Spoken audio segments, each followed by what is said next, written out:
បាត់ដំបងមានអ្វីឆ្ងាញ់ទេមានហោហាមិនខ្វះទេណាតើមានអ្វីខ្លាំងកែវកននិថា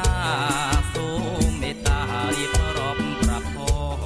សូមចាំស្ដាប់ខ្ញុំរៀបខ្ញុំរាប់ប្រាប់បងសូមចាំស្ដាប់ខ្ញុំរៀបខ្ញុំរាប់ប្រាប់បងអរគុណនួនល្អបងចាំស្ដាប់ហើយបាត់ដំបងមានសពបែបយ៉ាងមានមកប្រេងមកប្រាំងដងទីងនឹងស្វាយទីងមានក្រូចពោធិ៍សាត់ផ្អែមឆ្ងាញ់ពិសេសចាំខ្ញុំបាញ់ជូនបងពិសាអរគុណហើយកែវកននិថាអរគុណហើយកែវកននិថាញ៉ាំពីអ្នកណាទើបបងព្រមញ៉ាំបាត់ដំបងមានផ្អងត្រីប្រៃអូកប់អំពិលខ្ចីឆ្ងាញ់ណាស់ប្រលឹងលោកនៅឯណាភូមិស្នឹង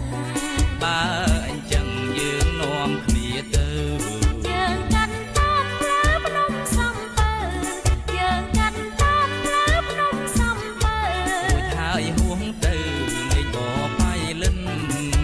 បៃលិនមើលផ្លែធូរ៉ាអូប្រអូបមែនទែនឆ្ងាញ់ណាស់ណាមុំតែផ្លែសាវម៉ៅផ្អែមដូចទឹកមុំពណ៌លឿងទុំដូចមាសឆ្អិនឆ្អៅ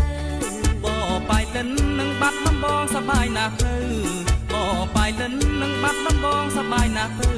បងលែងចង់ទៅភ្នំពេញវិញហើយ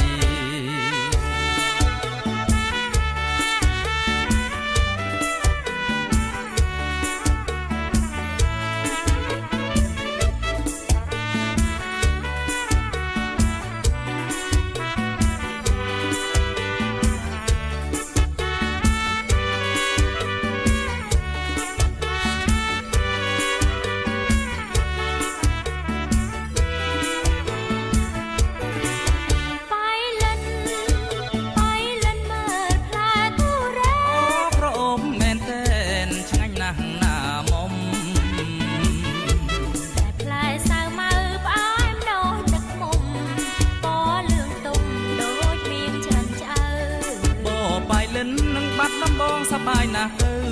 បបៃលិននឹងបាត់ដំបងសបាយណាស់ទៅបងលែងច